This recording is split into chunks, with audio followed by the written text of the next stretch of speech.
like to share our perspective on the health of the nation and present an analysis of trends in India that we must take cognizance of and make clarion call every Indian to prioritize their health proactively and everything else for a healthier, happier nation.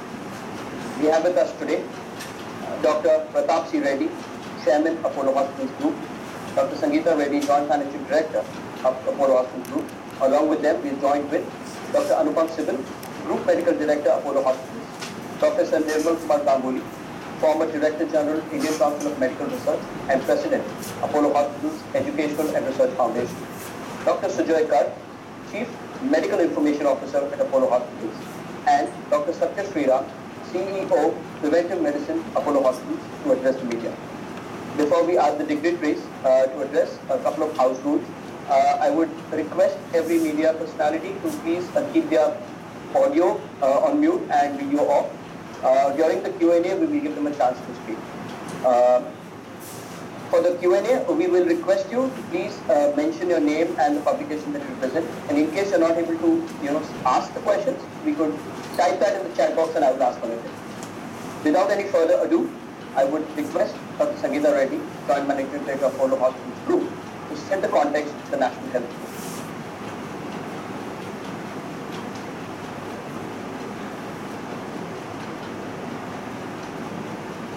Namaste. On behalf of the Apollo Hospitals family and Apollo Hospitals enterprise, it is first my pleasure to wish all of you a very, very healthy, happy and significant World Health Day.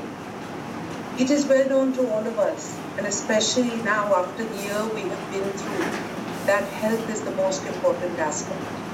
Today we have got together to share with all of you, in a way, our commitment to the health of the nation, our interpretation of the work which is happening across multiple centers, multiple ecosystems within Apollo, to share and collate that into a perspective on the health of the nation, to highlight significant scenarios which are happening, things we need to be aware of, aspects we must take preventive care, and then as we move on, what we will be doing is really sharing with you what we believe is a potential solution for some of the major problems that we are facing together.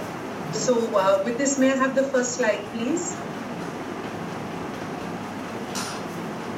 So on this World Health Day, I think it is significant for us to all remember and recollect that in the General Assembly on January 24th, 2012, it was very well acknowledged that the global burden of disease was really significantly being overtaken by a new scenario called non-communicable disease. Countries in the world had fought communicable disease for so long, and it was now non-communicable disease, which were not just a threat to lives, but were a potential future threat to economies of the world. And our chairman will tell you more about this later. But recognizing this, the government created a mandate and included in Sustainable Development Goals a very important aspect of focusing. And in this, I want to highlight, to begin with, just one very significant statistic. As you see the red and the blue lines moving, you will see the blue line is really death caused by communicable disease, which in 1990 was by far the significant factor for India. Sometime in the year 2002, the non-communicable disease overtook the communicable disease, and today 64.9% of deaths in India are caused by non-communicable disease. Today, as we showcase and highlight on World Health Day, the health of the nation, we recommit to the health of the Indian population. We want to re-energize everybody's focus on the social determinants of health, and we will be showcasing to you one project that we do in a cluster of villages called Total Health, and what the impact of focusing on this can be. We'd like to strategize on implementing the right interventions and really showcase through our team the paradigm shift from curative care to preventive health care. Next slide. Moving on, I just want to very quickly highlight to you that this could not have happened unless we had a history of serving the nation. in the last 37 years, we have tried to work across and create paradigms. When the country thought that advanced healthcare happened only abroad, we brought advanced healthcare to India. We continue to do 8 to 10% of the country's cutting-edge work in cardiology, in nephrology, in cancer, and we will continue that commitment. But we want to take this one step further. By using cutting-edge procedures, we will improve clinical outcomes. By using artificial intelligence, big data analytics, risk prediction, by the analytic that we have done over 18 million unique health records, de-identifying that into over 17 million lines of code to create risk prediction and personalized care pathways. This is a unique, one-of-its-kind initiative across the globe, and this is becoming the anchor of the future of healthcare, which will be our perspective on the health of the nation for 2021. I want to acknowledge that this body of work is a combination and a culmination of records from the Apollo hospitals, from Apollo 24/7 and our online, from the personal health records de-identified, from the Apollo Education and Research Foundation, and the large number of screening camps and work we do in public health situations, in government hospitals, in mobile screening camps, in the Apollo clinics, Spectra, the diagnostics, and also significantly the medical colleges, as well as Total Health, which is our CSR initiative. Moving on to the next slide, I would want to say that Apollo has always been a pioneer, and over the years we will come back to you time and time again, bringing robotic surgery, TrueBeam, the best CT scan. You know about ARC, and I'm not going to read that entire list of technology. All of you as media have been partners in this bringing technology to India. Today we're coming to you with a different type of technology. We're coming to you with the technology of analytics, of artificial intelligence, of predictive algorithms, which when applied on data and put into population skill sets and used in a paradigm of prevention, we can change the way we look at healthcare. So with many thanks to our chairman for continuing to give us the dreams and the vision to innovate, to our data scientists, to our technology teams, and our doctors and clinicians, and our researchers for putting these ideas into place, and for our operational teams for saying that they will work on this new paradigm shift. I have great pleasure in welcoming all of you to the Health of the Nation report presented by all entities of the Apollo Hospitals Group on the occasion of World Health Day. With this, I'd like to hand over to next slide, please. But before I hand over to Anupam Sibal, I want to share this very emotive story with all of you, which is our journey in this concept of screening, early detection, treatment, and prioritization started many, many years ago when we did this in the district of Kadapa in Andhra Pradesh. And we conducted over 29 camps, screened 5,299 people, and found over 600 children who needed heart surgeries. 20% of those children were over 7 to 8 years of age. They had suffered through this for many years. And all of us know that the best time to correct congenital heart disorders is before they are 18 to 24 months of age. But we took this up as a challenge, and everybody came together, from the government to the public health system, to the hospitals, to foundations, to corporations. We found a way to treat these 600 children, but we also then went in and we trained the ASHA worker and the Anganwadi to screen children. So now we treat approximately 27 to 35 children from the same district. The backlog is not 600 cases like it was at that time. This is the power. And therefore we are able to send these children by their 3rd year, 4th year to school to lead productive lives. So health screening, data analytics, integrated approach, early detection, prevention and treatment is about keeping our country and our children healthy, our populations healthy, and of using the entire power of society to come together towards this. This is what Apollo Hospitals presents to you today. Over to you, Anupam. Namaste. respected founder chairman of Apollo Hospitals, Dr. Pratap Reddy, joint managing director of Apollo Hospitals and past president FICCI, Dr. Sangeeta Reddy, colleagues from the Apollo ecosystem, and of course, is being recorded. Friends from the media from across the country. Good afternoon. It's a privilege to be able to interact with you on the occasion of the World Health Day. So where are we when we look at the country? And let's look at non-communicable diseases, and Mrs. Sangeeta Reddy just gave us an overview.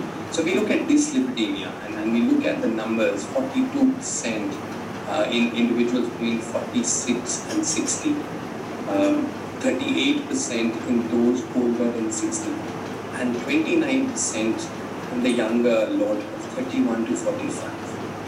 We look at obesity and being overweight, 35%, 46 to 60, 32% in those older than 60, 24% in the most productive years of one's life, from 31 to 45.